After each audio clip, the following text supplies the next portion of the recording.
I'm Mariana Mazzucato, and I'm the founder and director of the Institute for Innovation and Public Purpose, which has welcomed Fred this evening. He's a huge inspiration to our PhD students, our postdocs, and various members of the faculty and our research fellows.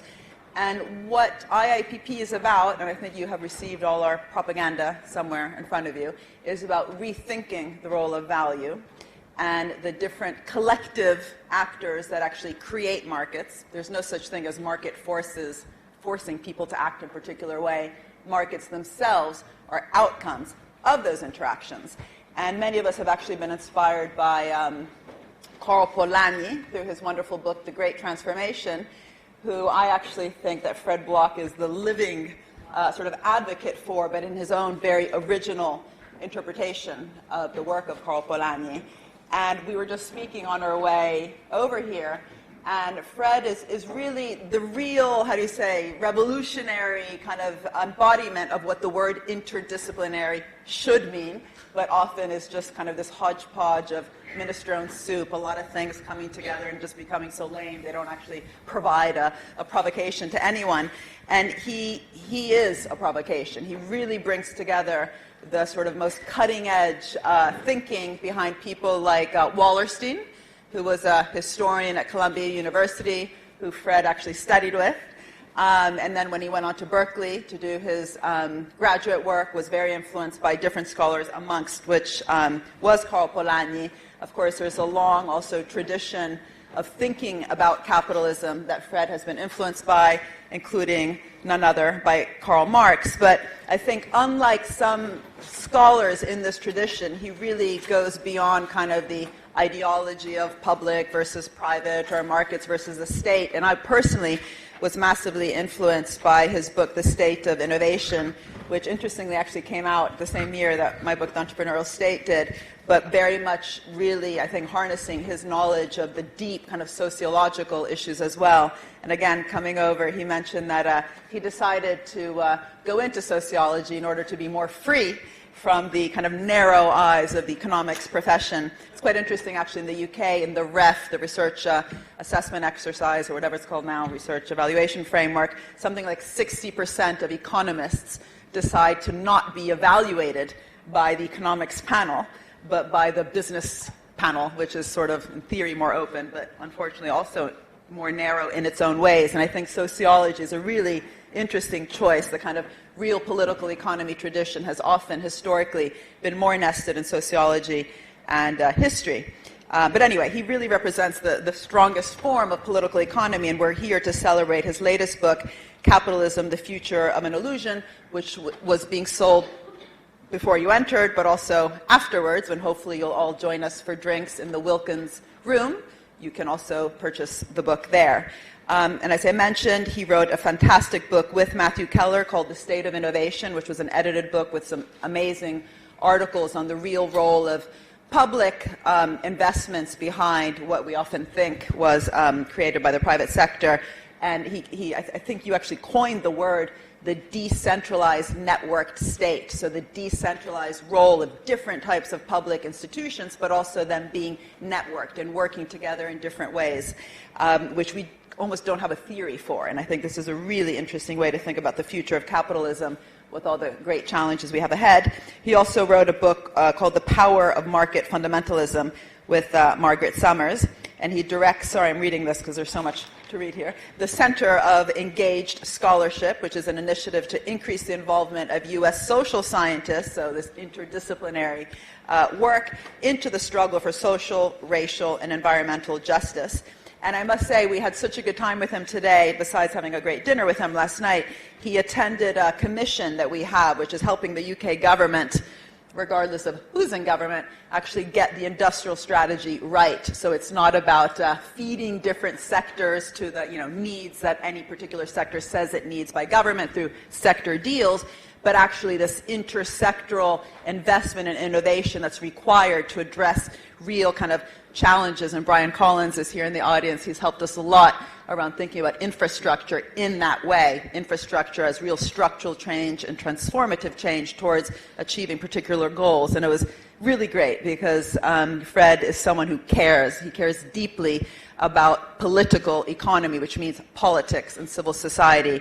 And I think it was such an honor to have you there with us today in our 3-hour session, which ended with Prosecco, and tonight we will again end with Prosecco. So hopefully, notwithstanding the fact he had a couple glasses before, he will still make some sense. And without further ado, I'd love to welcome Fred to the stage. Thank you.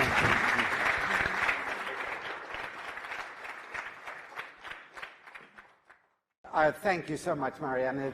It's a great pleasure and honor to be here and to be speaking under the auspices. Can people hear me? Does that sound good? Under the auspices of her institute. And in just a year, she's done an amazing job of turning this institute into an active center that's having influence across England and Scotland and the European community and globally. So that I feel very grateful to be here. So, and I'm grateful to all of the staff that made this possible. So I would ordinarily start with some jokes, but I have limited time and a poor sense of humor. And so I'm going to just jump right into the substance of where I'm going, if I can. Basically, I think that what I'm doing is very much complementary to what Mariana has done, and particularly in her new book, The Value of Everything, which I recommend very highly. She's essentially saying that we've lost, because of the tradition of mainstream economics, we've lost the capacity to separate value creation from value extraction. We don't know what's going on, and the consequence is that we've created economies where there's tremendous priority on value extraction rather than value creation. And so we're both saying that our inherited concepts leave us seeing the economy through a distorting set of lenses. And it's here that the Thomas Pynchon quote is accurate, that if you're asking the wrong questions, the powers that be don't really have to worry about the answers. So my kind of starting point is to make this argument that we're victims deluded by what I'm calling the capitalist illusion, and I'll try to explain what I mean by that, and then I'm going to kind of provide some of the tools for challenging that illusion so that we can see the economy through a different set of lenses that open up possibilities for political change and reform that is urgently needed. Now, the idea of the capitalist illusion here is very closely linked to episodes of what I call linguistic larceny. And in our histories, we don't emphasize this enough, but I think that's extremely important. And so if you think back to your history, kind of in the decades from about 1890 to 1910, on both sides of the Atlantic, there was a systematic effort by thinkers to redefine liberalism. Liberalism had always meant economic liberalism, laissez-faire, and what the social liberals did, and the anticipating figure in England was T.H. Green, who was writing a little bit earlier, but people like Hobson and Hobhouse were important. What they did was that they essentially redefined liberalism to the social liberalism, political liberalism, to using the state to solving the problems of that created by the market economy. And the economic liberals at the time were outraged. They said, you can't take our word, liberalism, and they screamed and yelled, but essentially their screaming and yelling didn't make any difference. Basically, the larceny worked. And what it did for pretty much 70 years was it put the market liberals on the back foot because they had lost control of the language. And those were the 70 years, that if you look at Thomas Piketty's diagrams, where ordinary people made substantial economic gains, and there was some notion, that equality was a good thing. So my argument is that basically, starting somewhat in the 1960s, but accelerating in the 1970s, the supporters of market liberalism got their revenge. And they got their revenge by taking the word capitalism and stealing it and infusing it with new meanings. So they did the same operation of linguistic larceny. And as a consequence, they put the left and the center on the back foot. And they've been essentially in charge ever since. Now, obviously, I recognize that they also have big piles of money and think tanks and all kinds of other things. But the linguistic larceny looms very, very large. So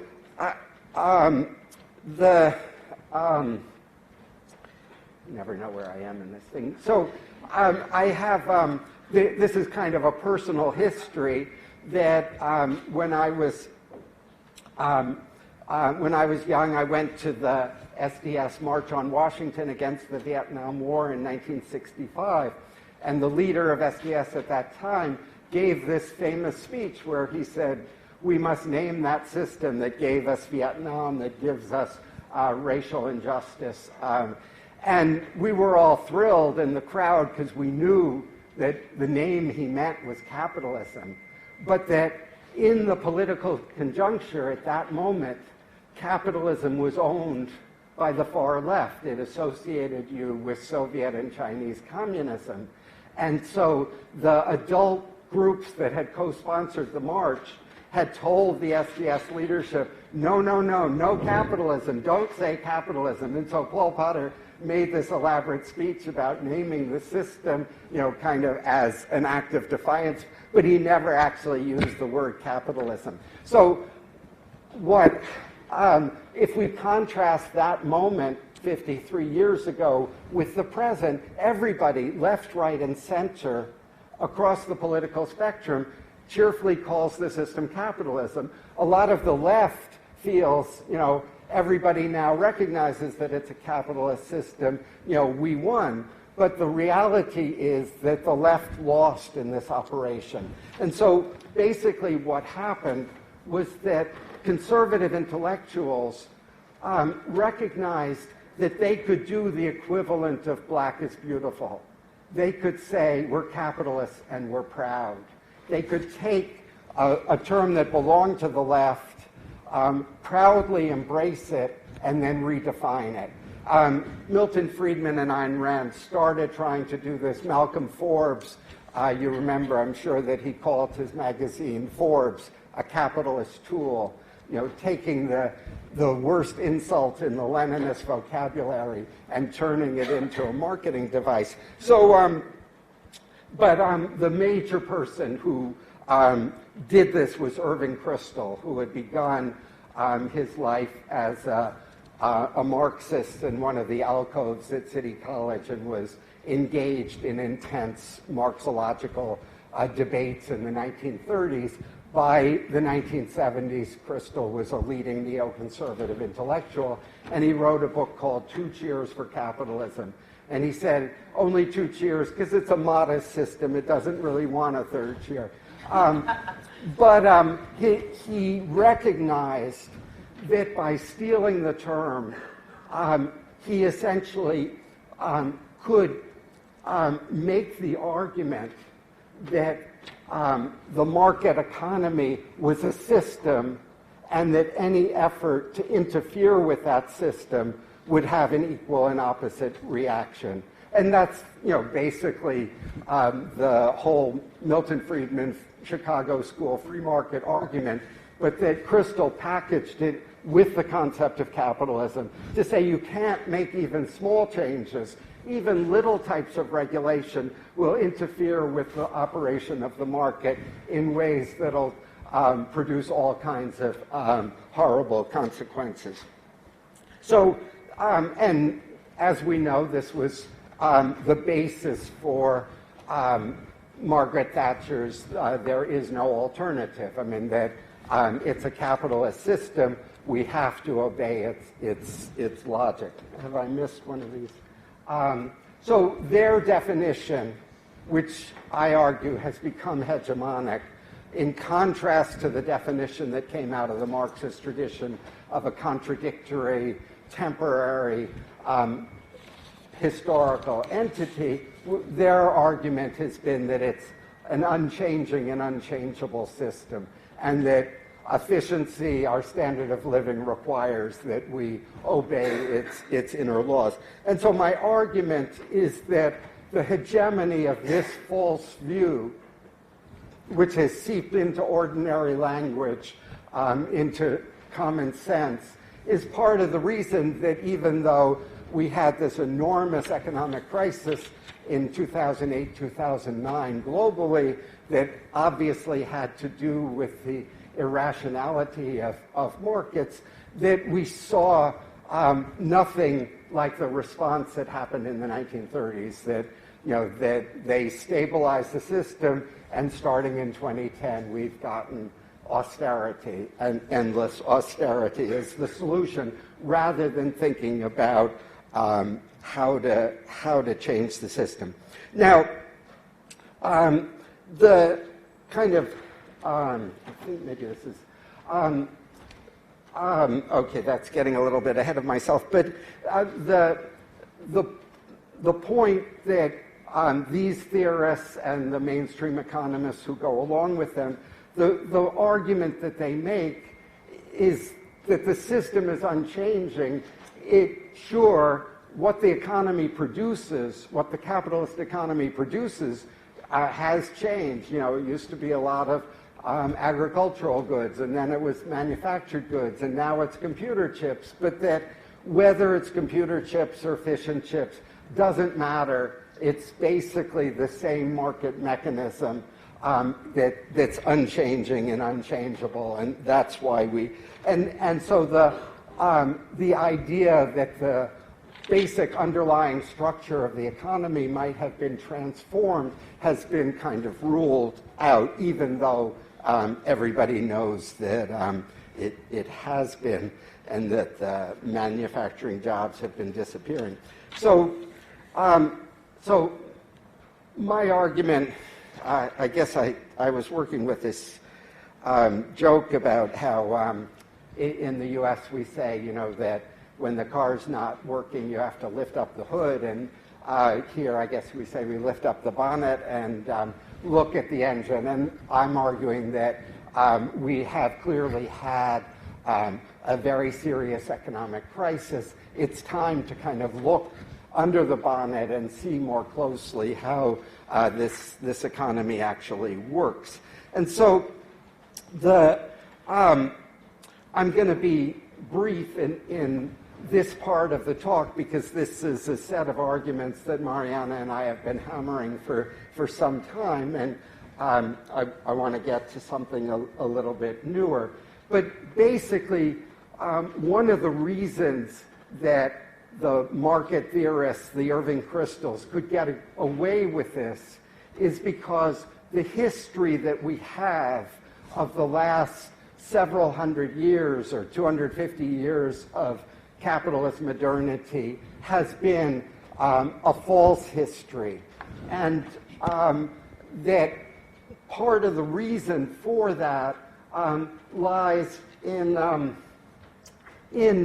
Marxism itself, because what Marx and Engels did was they were very much aware that capitalist development required the state to do a lot of things. They emphasized primitive accumulation and the force of the law in imposing realities on the emergent working class and so forth. But they also very consistently said that the state, you don't really want to look at the state. It's not an important thing in itself. It's simply the executive committee of the ruling class. The real action is in the hands of the bourgeoisie. Don't pay any attention to the state. It's the class which is doing things. And so they kind of reinforced a history of capitalist modernity in which the bourgeoisie did everything. And if you think back to the Communist Manifesto, there's these flowery passages about, the heroic nature of the bourgeoisie in terms of the transformation of society and all that solid melts into the air. And what I'm saying is that the actual history of modernity, the state played a much more central role, even in the U.S. and the UK, the kind of least statist cases of market economies. So, one part of this story is infrastructure. I looked this up in the Google Ngrams, and the term infrastructure doesn't really get invented, I think, until the 1960s. It kind of disappears. Before that, there wasn't a way of talking about it.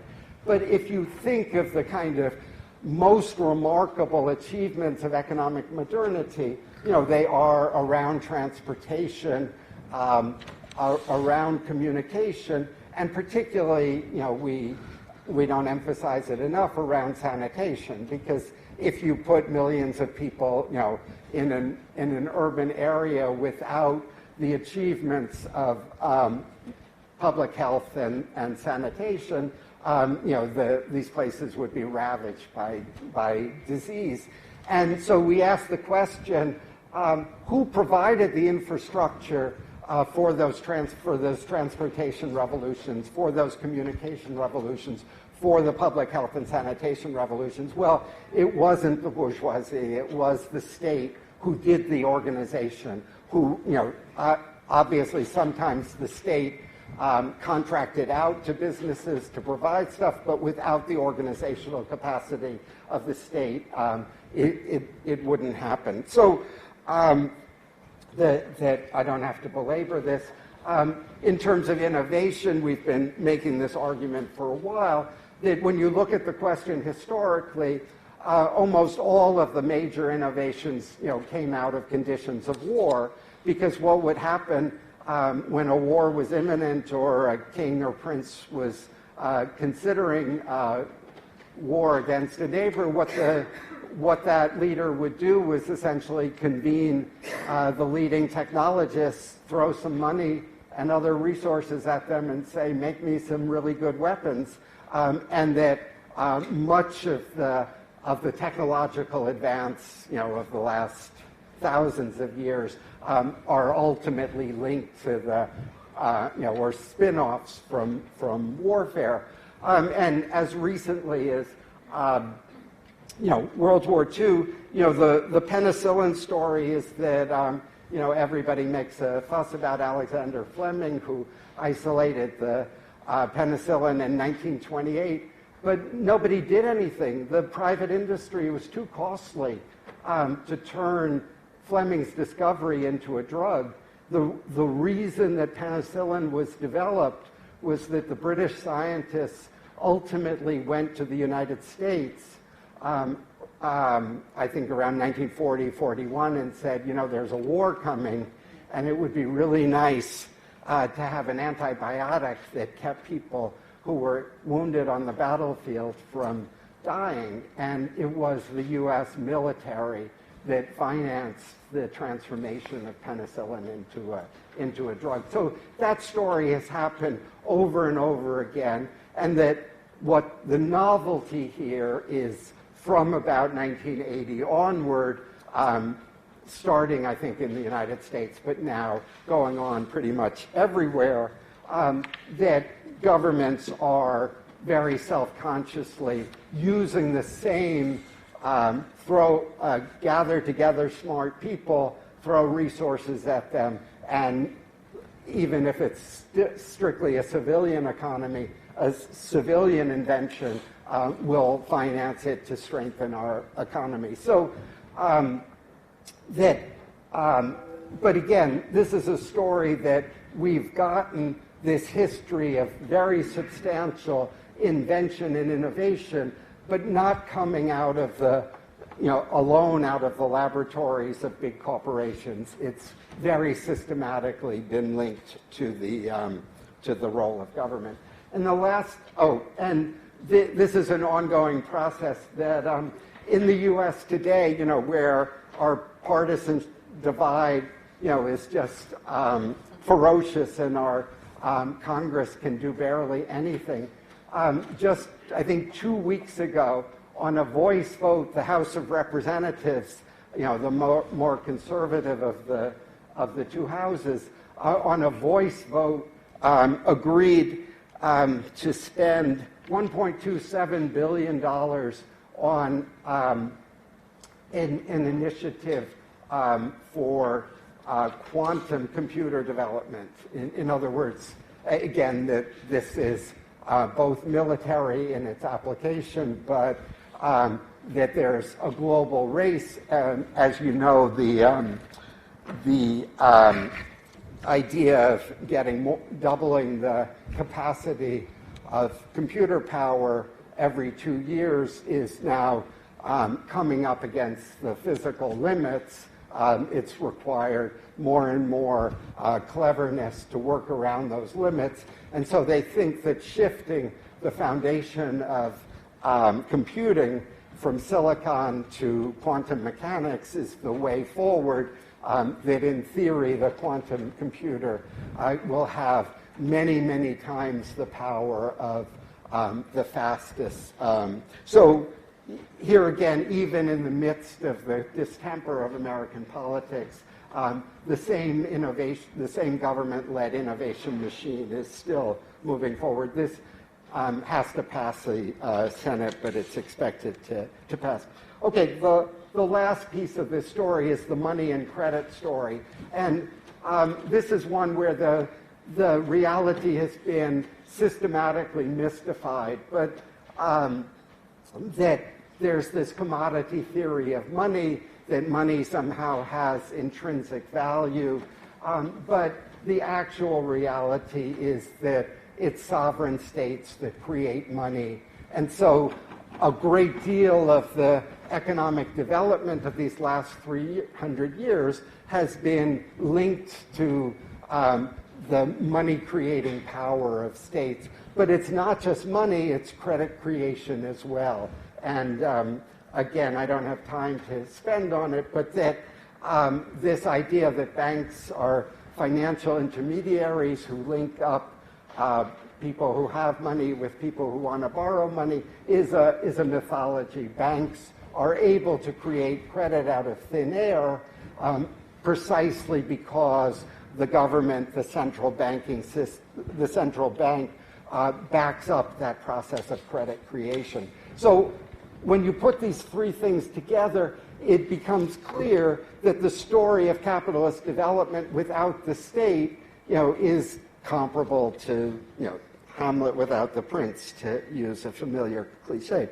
Okay, now what I want to do here is say something new, which I didn't say in the book. I was going to say before that the commercial, trying to sell my book, is really inhibiting me here. But that I hate just kind of saying the same old thing. So I want to sketch out an argument that the nature of our economy has changed in a very important way. And this is what I'm trying to get at with this idea of post-commodity. That,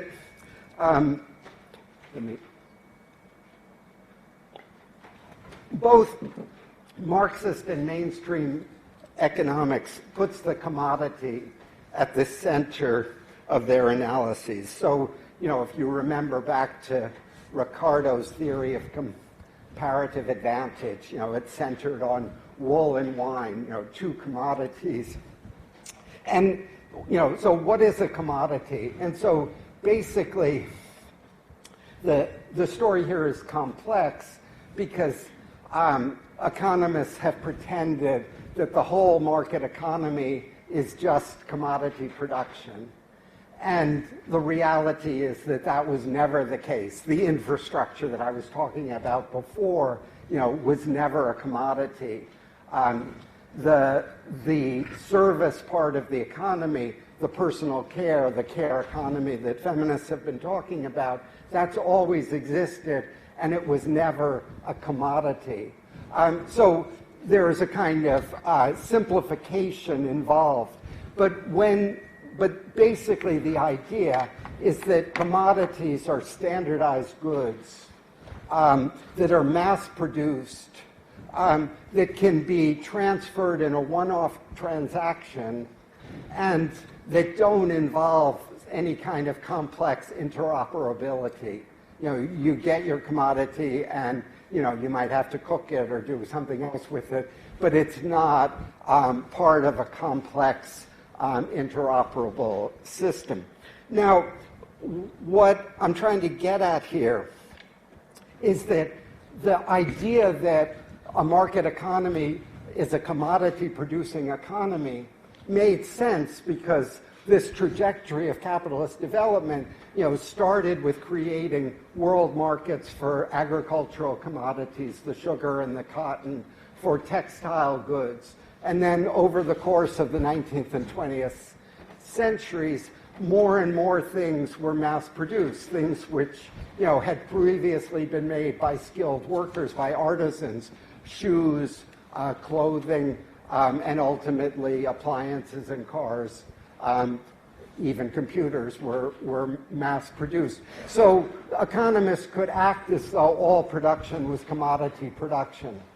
But if we come back to that definition of standardized, mass-produced, single-time transaction and no interoperability problems, it becomes clear that most of the things that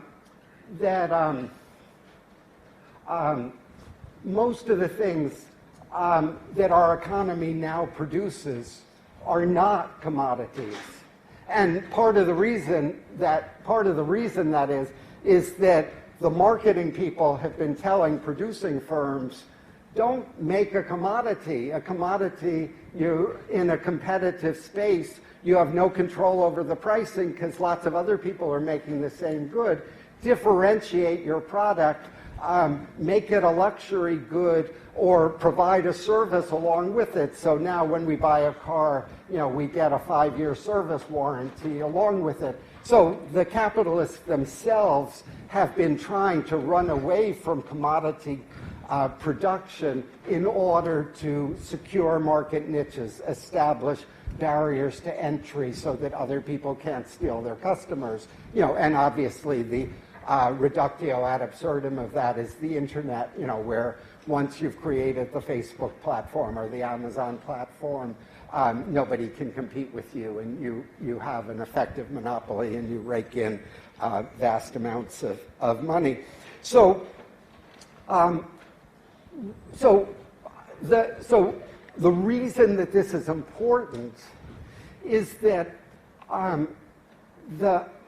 that when the economy is producing commodities, the only thing that it's in that circumstance that the market price provides all the information that you need, because commodities don't have characteristics like quality. There's many like agricultural commodities. They're graded, and so it's A, B, C, D, E, and the prices will surround the price for one core commodity. But the idea is that the Hayekian claim that the price system can do this miraculous work of equilibrating supply and demand and creating the incentives for constant innovation, it rests on the idea that the economy is a commodity-producing economy.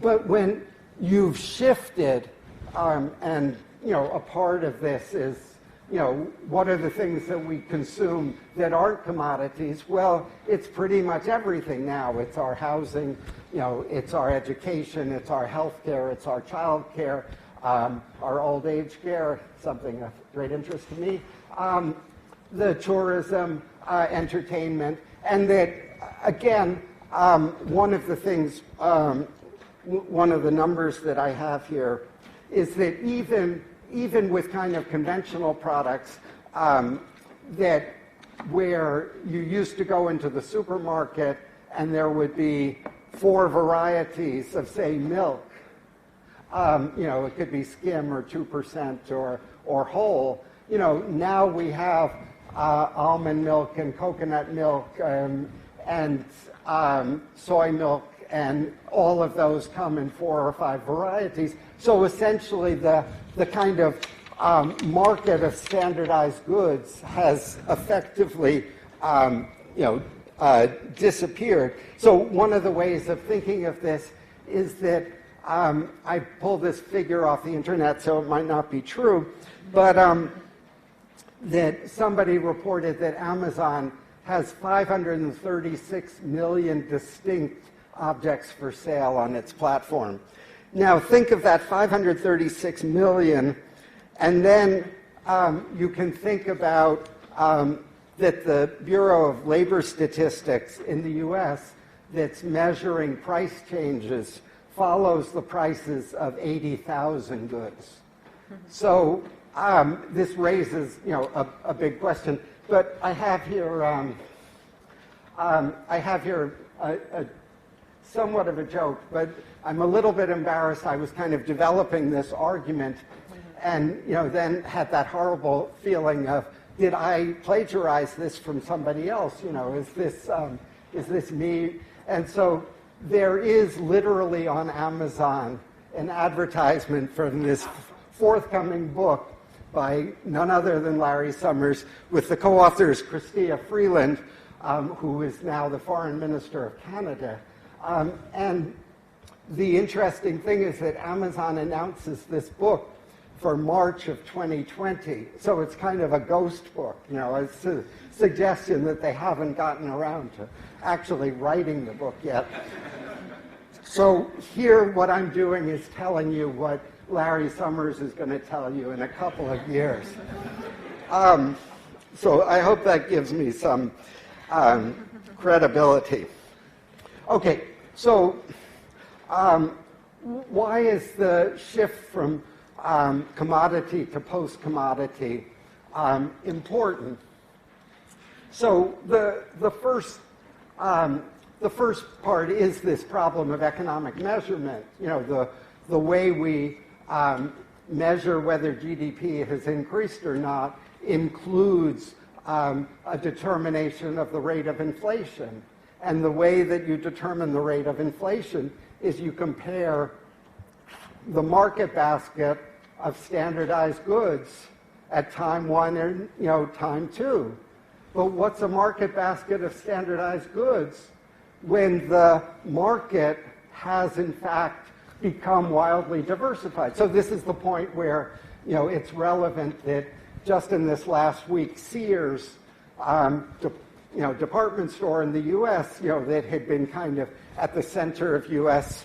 economic development for 130 years, just went bankrupt because the mass market that Sears serviced with standardized goods disappeared, and as a consequence of the ever greater disparity of income and wealth, whatever the good you're talking about, the range from the cheapest available to the most expensive, has gone out of control. I mean, you know this because you can read, like the How to Spend It section of the Financial Times, where they'll tell you that you could get a really nice shirt for $10,000 or 10,000 pounds or whatever. So, literally, that they're sampling 80,000 goods, but are they sampling the right ones? Maybe nobody's buying you know, the $25 dress shirt. You know, maybe it's only people buying the $10 dress shirt at Walmart, you know, or the $80 custom designed, you know. So, so there's the measurement problem, but the even deeper problem is that economics, mainstream economics is organized around the production function. And it's basically a recipe, and it says, you know, to make this car, you know, you mix X hours of labor with Y amount of raw material and Z amount of capital goods. And out of that, you get an automobile. And so economists are fundamentally concerned with allocative efficiency, which is getting the capital, the labor, the raw materials to the right place where they'll be used optimally. And that's what the price mechanism is purported to do. But that once we're talking about the production of non-commodities, time for some more water. When we're talking about the production of non-commodities, the production function model doesn't work because, you know, how do you provide a day's worth of high-quality childcare is not a function, you know, of how much capital, how much labor, you know, whether you're going to be able to develop, whether your scientists and technologists are going to be able to develop an advanced battery that moves us forward isn't a function of how much capital or labor or people working. It's a function of human creativity. So in the non-commodity economy, allocative efficiency ceases to be the be-all and end-all. And so Mariana's work emphasizes dynamic efficiency, the ability to work smarter.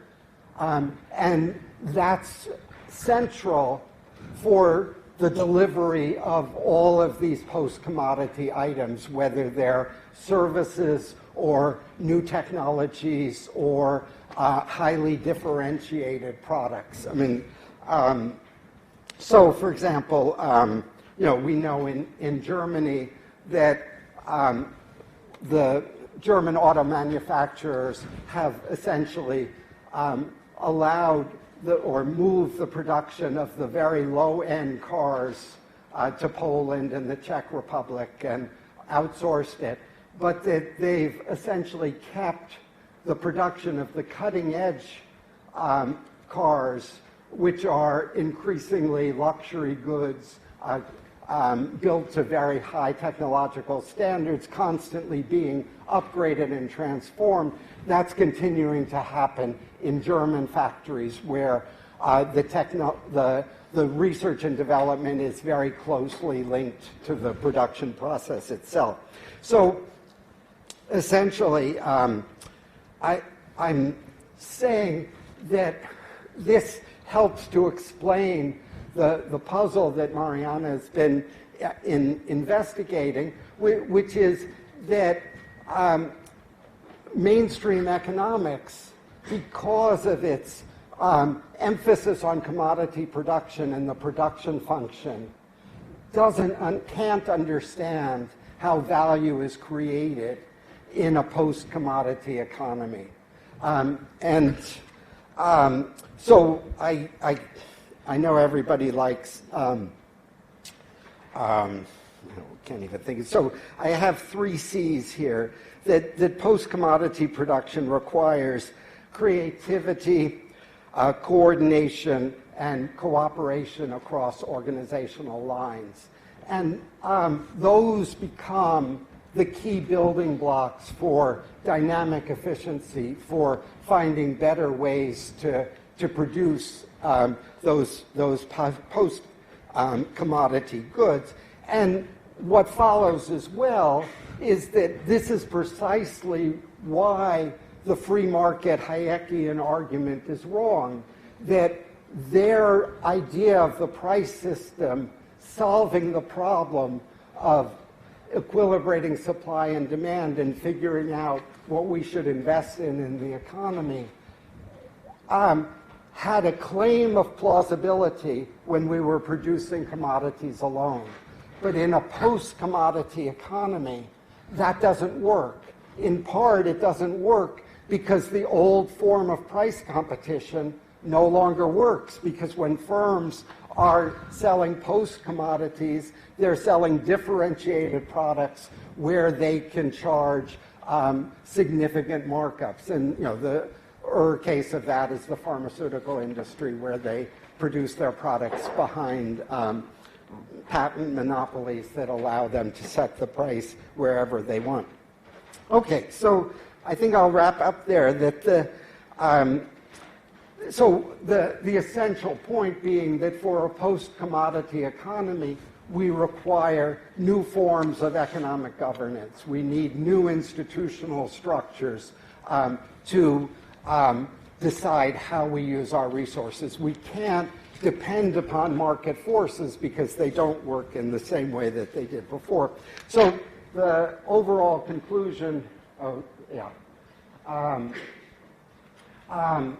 so the overall conclusion, I'm not going to kind of give you a policy reform agenda since I'm a foreigner, and also the report that Mariana was involved with, the Prosperity and Justice from the Institute of Public Policy Research, is an excellent starting point in terms of the kind of reform policy agenda. My point is simply that we need to get beyond the capitalist illusion, that recognize that we need new institutions to govern an economy built around the production of non-commodities or post-commodities. And we need a state, a government that is democratically accountable in a way far deeper than that which we've been accustomed to in order to get us to that new kind of economy. So I'll end there.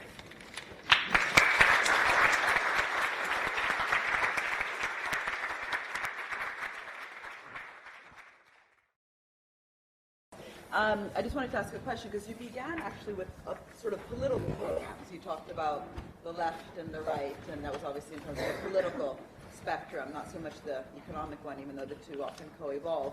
And in some ways, I think what you've talked about on the economics front, at least, is something that is being talked about. So just in this country, there's a new book out on intangible capital by Stian Westlake and Haskell, precisely on these issues, on how actually standard economic theory is not very good at looking at these issues around design and services. So we have an accounting problem, but also an economic policy problem. And then you yourself mentioned that feminist economists and feminist economists and environmental economists have actually been saying these issues for quite some time.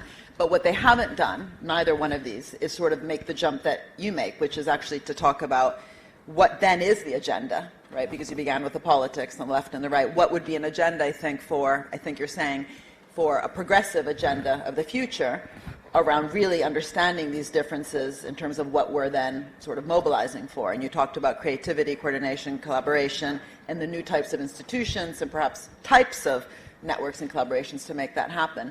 So do you think that, to put it really simply at the risk of being simplistic, the left or the progressives around the world in an era of populism haven't gotten this message, and that the reason why there is, if you want, a movement, if you want, that is kind of using the disenfranchisement and the inequality for the wrong kind of causes, is because the left itself hasn't been fighting for this, and they themselves have taken the word capitalism in this static way and are fighting against the straw man, versus coming to the first part of your lecture, which is actually this stuff is co-created. So what is sort of the political then agenda? Because I think on the economics front, again, as you yourself said, this argument has been made. Well, I think that the root of the problem is that the owl of Minerva flies at dusk. I can, yeah, you can hear me, right? We're seeing the problem most clearly at this moment in time but it's a moment of intense crisis, where, we know in terms of climate that the amount of time is very brief. So, I think that that there's, well, I guess, let me start somewhere else. And essentially, I think the problem is that over the last 30 years, we have 5 or 6 different powerful critiques of market liberalism. And that what happened is that those different critiques, the feminist, the environmental, the financial, the innovation, they didn't accumulate, but they fought among themselves for political space. And so it ended up that the market liberals could ignore them all and just, treat them like little dogs nipping at their heels and continue to dominate the debate. So my hope, some might call it a fantasy, is that this post-commodity idea represents a kind of umbrella concept that brings together all 5 or 6 critiques and can have the power to not in any sense displace them, but to make them more powerful, to recognize that we have an economy where care is a central part of what we're doing, and that would be more powerful. And of course, I think you're right that there are parts of the left that believe that we can simply go back to the old days, or that that we don't need this very serious rethinking. But I think that kind of as the multiple crises intensify, we have a moment where this more powerful critique can emerge and can more quickly enter the political arena, but it's a race against time, whether, I say that in the U.S. where we kind of, are facing the, an imminent authoritarian regime consolidating itself, and, we know this is happening around the world. And so it's simultaneously a very dark moment, but a moment where there is a possibility that we can kind of break out of the traps that we've been in for 40 years. Thanks.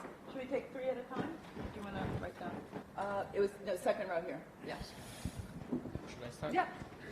Okay. Hi. I'm Victor Nekifor. I'm from the Institute for Sustainable Resources, and incidentally, I'm also a general equilibrium modeler, which places me in a very tricky position to talk about commodification, because this is basically what we're doing in this type of economy-wide modeling.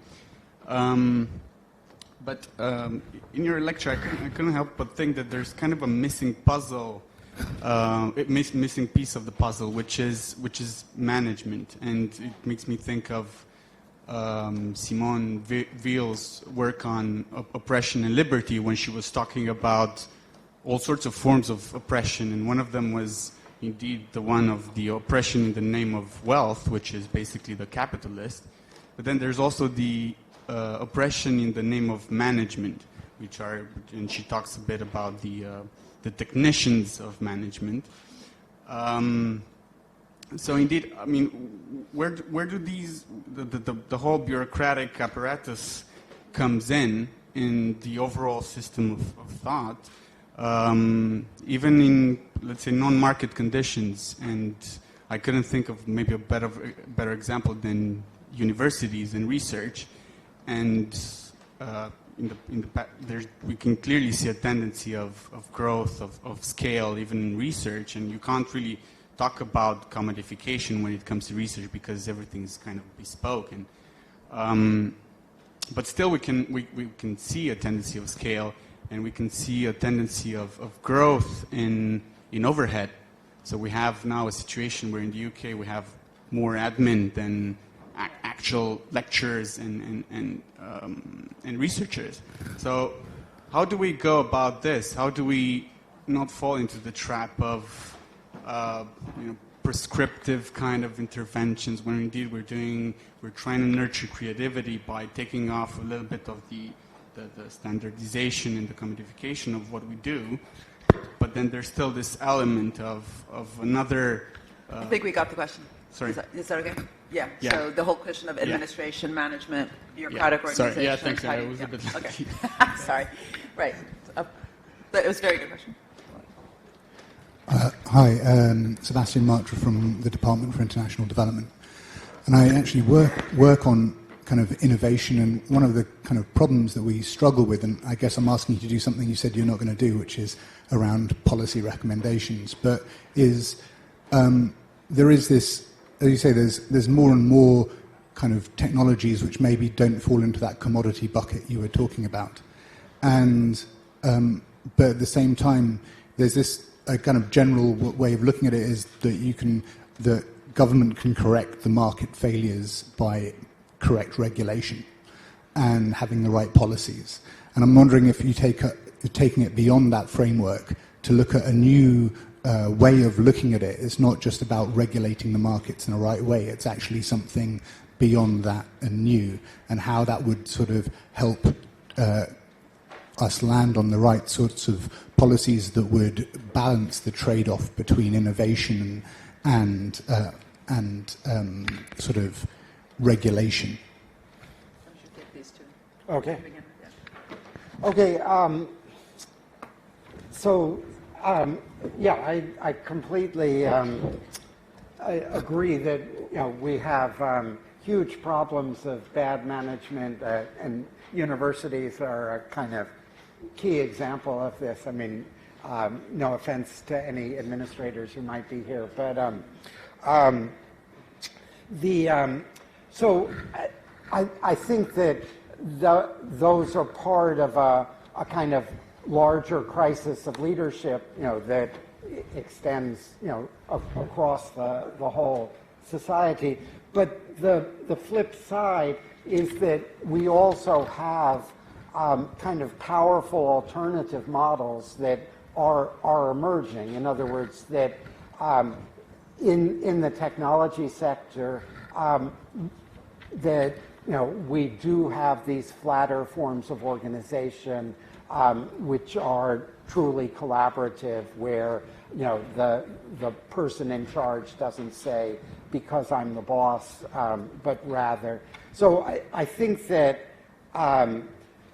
we have kind of the resources to get beyond the kind of excessively bureaucratic.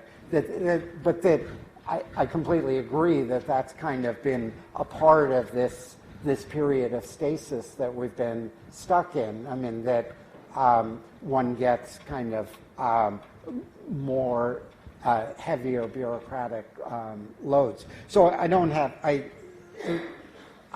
my full answer requires a larger, it'd take too much time to give you my theory based on Weber's models of authority, but maybe afterwards we can have that conversation.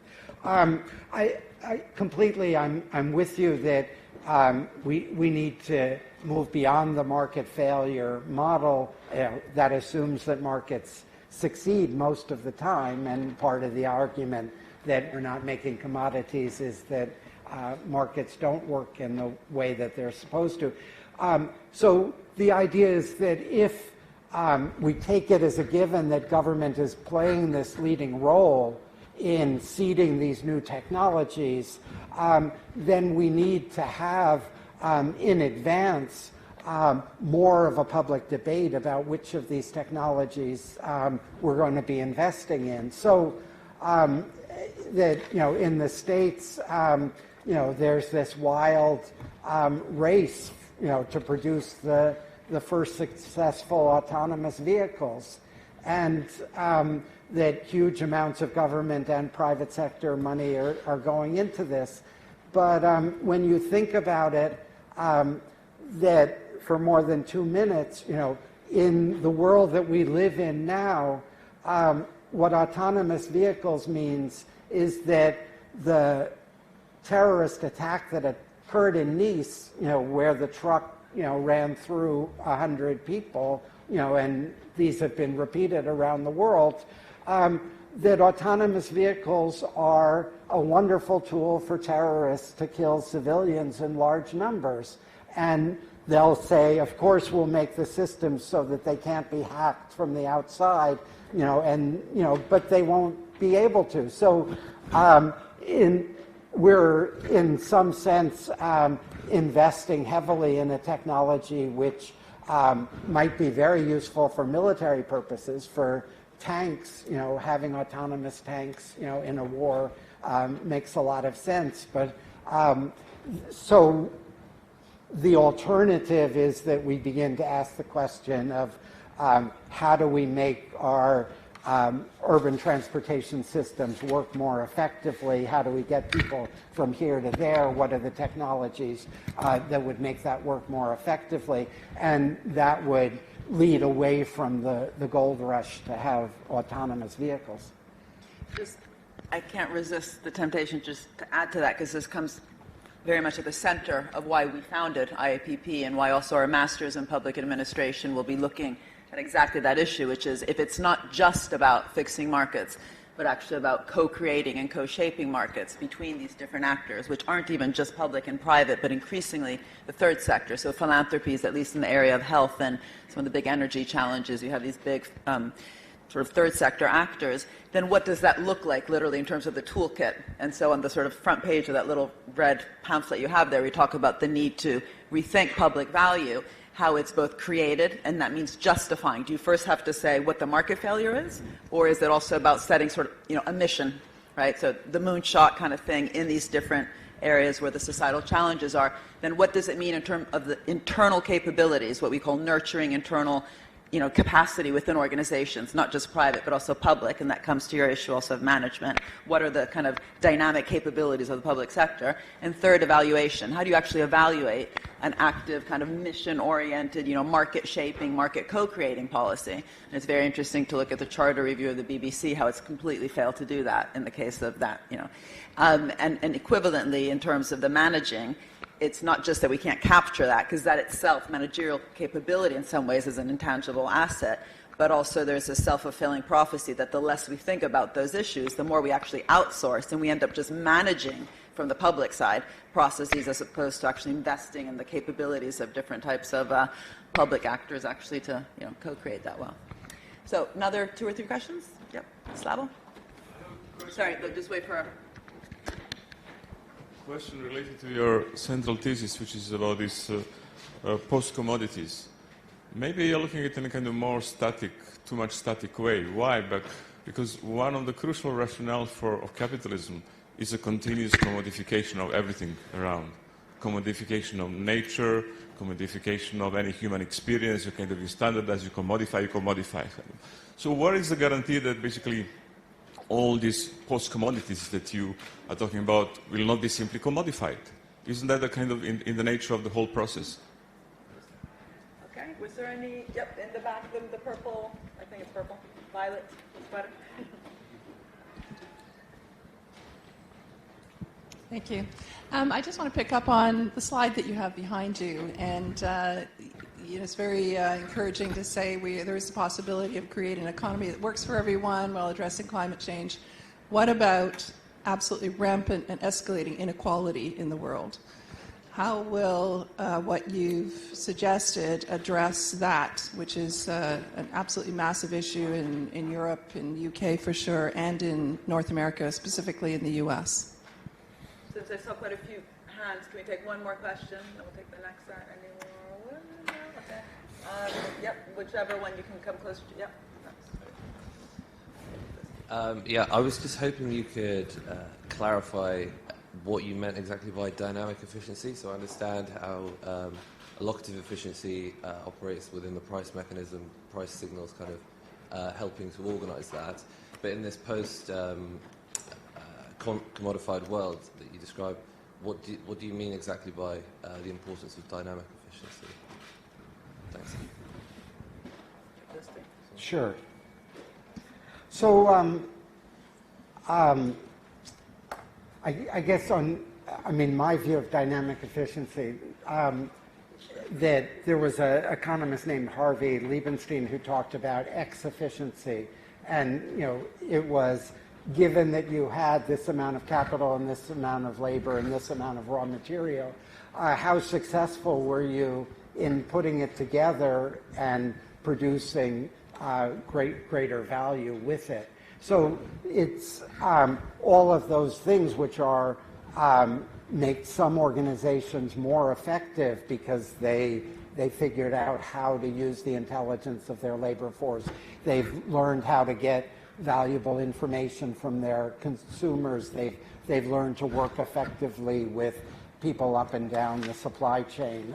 So it's this human element of that you can't simply quantify as amount, and that's part of the problem that contemporary economics is struggling with, is that you can find one firm that, they're using the same materials, but one of them is successful and the other isn't, and it has to do essentially with the managerial skills, the development of human capabilities, and so forth.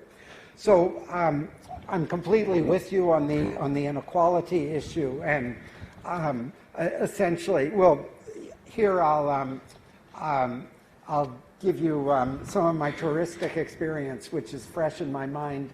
On Saturday, I was in Scotland, and I went to New Lanark, where Robert Owen had his textile mill and his community. And at that point, Owen began as a paternalistic capitalist, but he was trying to prove that Malthus and Ricardo were wrong. That you could have technologically advanced production using the advanced technology of the day in 1817, but that you didn't need to degrade the working class. You could limit their working day was 10 hours instead of 14, and that he provided child care and health care and education and living conditions which were better, infinitely better than what was available in the other mill towns. So he had the vision early in the Industrial Revolution that the degradation of the working class wasn't necessary, and I think that that the importance of that in terms of kind of coming from somebody who was himself a capitalist was extremely important in kind of making possible the resistance of the working class over the next century. We have essentially the same problem today, that the prophets of the new economy are saying essentially that the extremes of inequality, the accumulation of tens of hundreds of billions of dollars in individual hands, is a necessary byproduct of having these wonderful new technologies. And it's equally false now as it was in 1817. So a part of the project of developing this more powerful critique of market liberalism is essentially trying to reverse, create the political movement to reverse the income and wealth inequality. So that's central to my to the project, and I do have a kind of primitive zero-sum view of that, which is that even with the philanthropic work that some of these billionaires do, that the mere fact of there being more and more billionaires means that there are fewer resources left for the rest of the world's population. They are making the rest of us poorer. We're fighting over a declining share of the whole. And so I think ultimately we need to criminalize the idea of being a billionaire. That it shouldn't exist in a future society. Recommodification, that was down here. So I think that in some important ways that there are there are limits to this phenomenon. In other words, you say that capitalism wants to commodify everything, and it wants to commodify nature, and yet we've had an extremely powerful counter-movement which has said, no, that we have an environment which we need to protect from the despoiling of runaway profit-seeking. So that there has been, again, not sufficient because we need to keep lots of the oil and the coal in the ground, but I think you're understating the degree to which the way in which capitalists seek to make their profits has been constrained and limited by counter movements. And so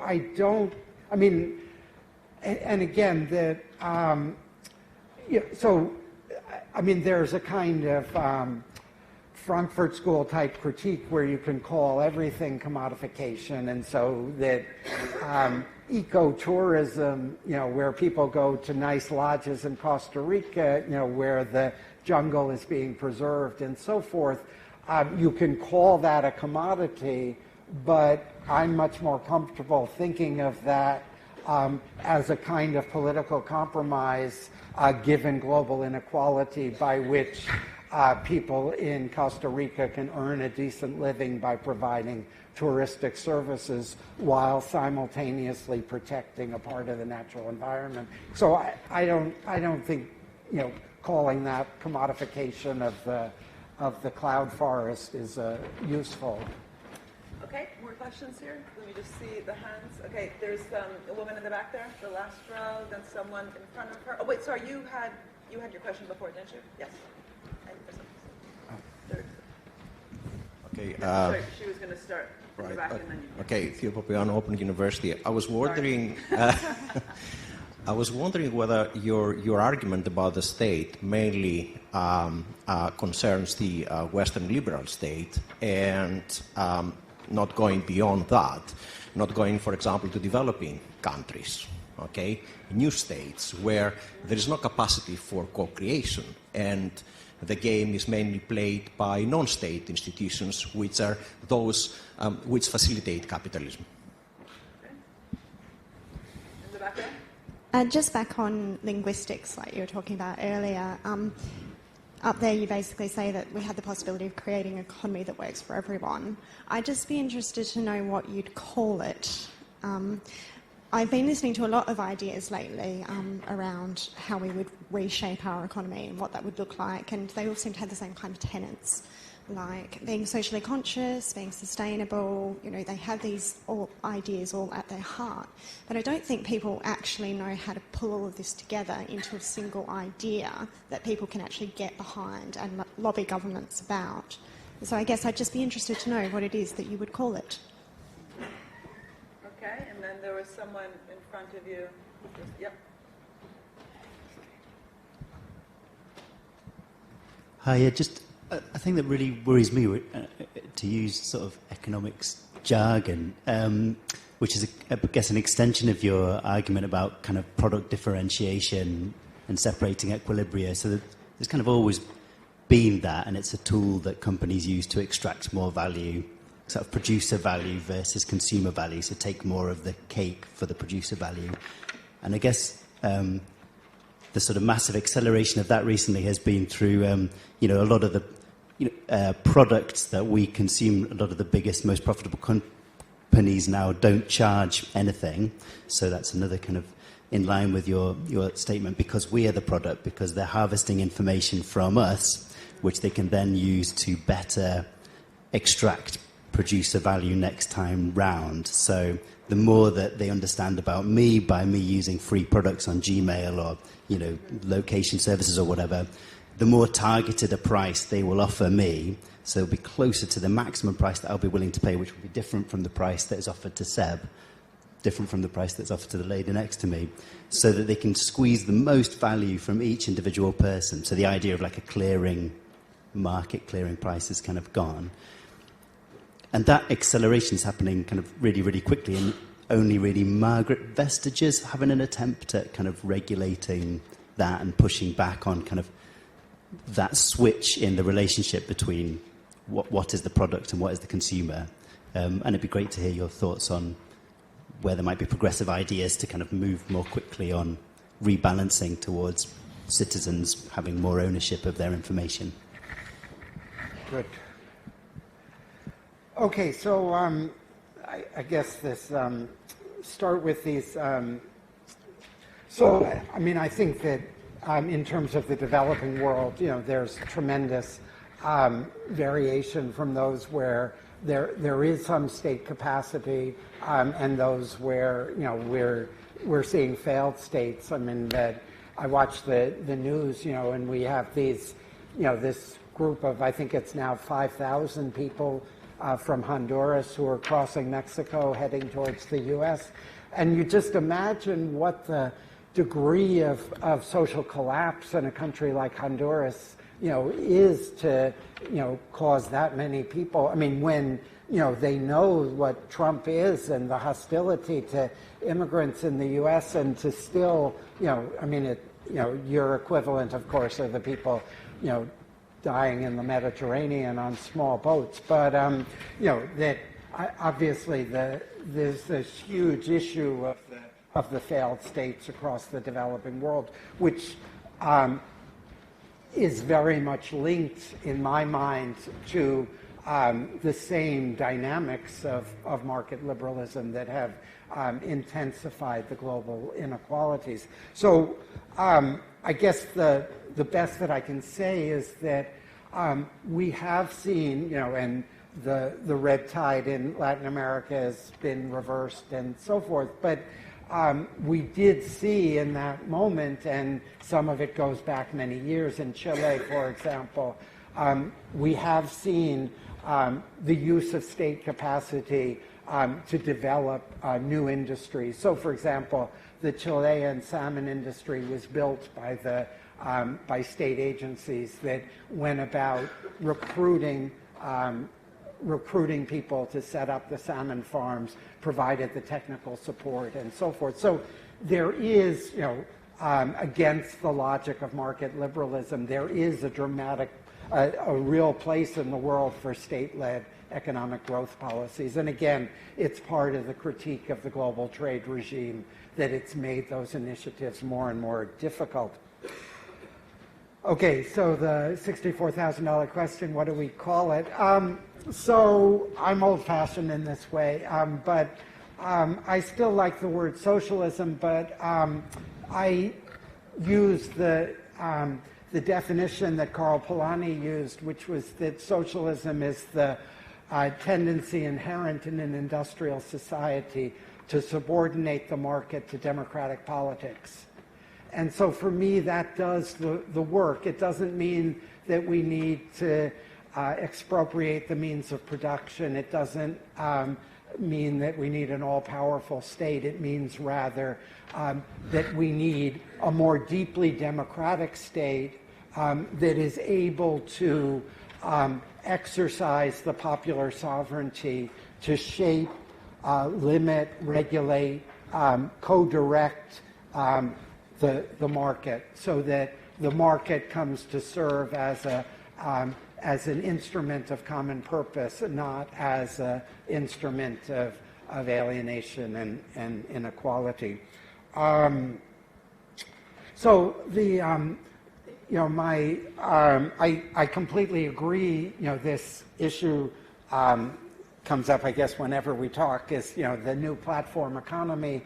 What do we do about Amazon and Facebook and the obscene profits and the kind of undermining of notions of privacy and so forth? So my line is that Marx talked about the appropriation of surplus labor time. Facebook is based upon the appropriation of surplus leisure time. I mean, I think that the answer seems, fairly obvious. I mean, that many of these internet platforms fit into the model of a public utility. I mean, when we first got the telephone system, the government in the US decreed that it was a natural monopoly, and so they made a deal that AT&T would control the monopoly, but they would be regulated and they would invest heavily in new technologies and so forth. So it seems to me that the public utility model has a lot of life in it.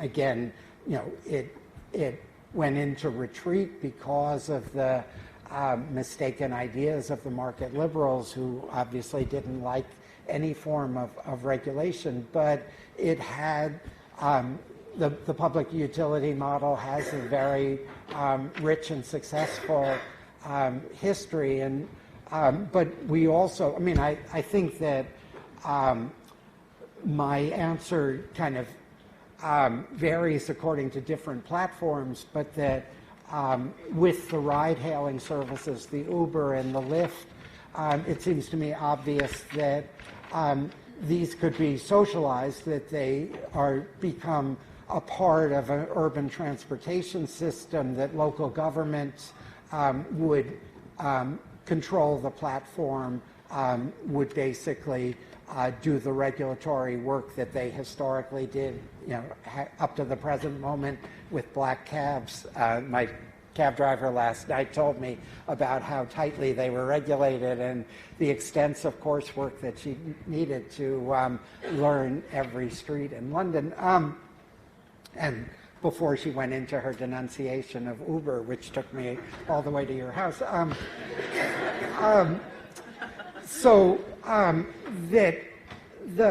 Remember the bizarre thing about Uber is that all they have is the platform. They don't own the cars, and so essentially displacing them just requires people working for the public sector to create that platform, and then you could have a municipal ride-hailing service, and you could establish it in a way that involves some mix of part-timers and full-timers, and you could guarantee a certain level of wages so that there weren't the drivers of either old-style cabs or the new cars wouldn't have to be degraded. So all of these are kind of solvable problems kind of once we break out of that mindset. Good. I think we have time for maybe 2 super quick questions and 2 super quick answers. Brian, and can I see someone else? Oh, yep, okay. So if you can just be very quick in the answers. Super quick question. You've got the challenge of climate change out there. There's also a challenge of demography and the rate of increase of the middle class who will become economically active over the next 20 to 30 years. And yet you talk about era of economic reform, which sounds a bit like century long rather than decade long. And that sounds to me like 2 time constants which are way out of kilter and in the wrong direction. I just would like your take on whether the pace of economic reform is going to keep up with climate change and demography.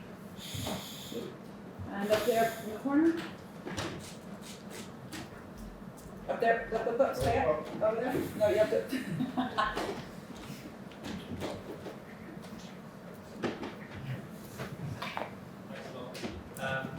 I think you have to turn it on.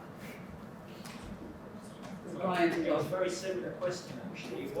A bit of what you were saying reminds me, actually, of the shadow class of the ex-Exchequer John McDonnell's plan for about your friend's deeply democratic economy. He talks about, if I'm paraphrasing off the top of my head, 2 things that come up is more support for workers' cooperatives, and secondly for citizens' stake in public services, so that people who live where they are have a say over their local economy. And that, but I think what boils down to is the anxious question, kind of what we just had.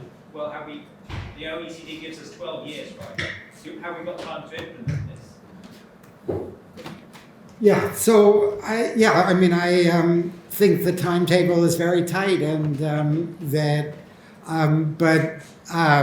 it seems to me that to succumb to despair, there's literally a document from the Trump administration where they say, we don't have enough time to deal with climate change, so let's just burn the damn coal. I mean, so that doesn't seem to me to be the right answer. So, I mean, I'm not wildly optimistic that my children will, and if I have grandchildren, that they'll inherit a better world, but that what choice do we have but to try? I mean, so, yeah. And I think that we really do have to emphasize, I mean, that the crisis of politics that extends across all of the liberal democracies has to do with the distance between the political class and ordinary people. And so there's a deep distrust, which has been the logical consequence of this period of market liberal dominance, where the politicians weren't trying to deliver things to voters. And that's the ultimate way in which we solve that problem is by more decentralized democracy, by revitalizing local governments, by creating intermediate institutions whereby people can feel that their voice actually matters and begin to become active in this process of co-creating the society that we hope that we will have enough time to build. Thank you, Fred. And I must say that at the end of your lecture, where you really went into and built up to this notion of, again, that the way we do co-create and co-shape is through these 3 C's, creativity, coordination, collaboration, I think gives us tools through which to understand the billionaire problem or the platform economy, how it leads to these monopolies, in a way that's not just about, unfairness, this is not fair, they're too rich, it's taking away wealth from another part of the economy, which is a purely redistributional agenda, as important as that might be, but to really place the kind of value co-created system at the heart of the way we then understand how the billionaires and other dysfunctions end up hurting our ability to create the wealth, not just to redistribute it more fairly. And so thank you so much, and that's all.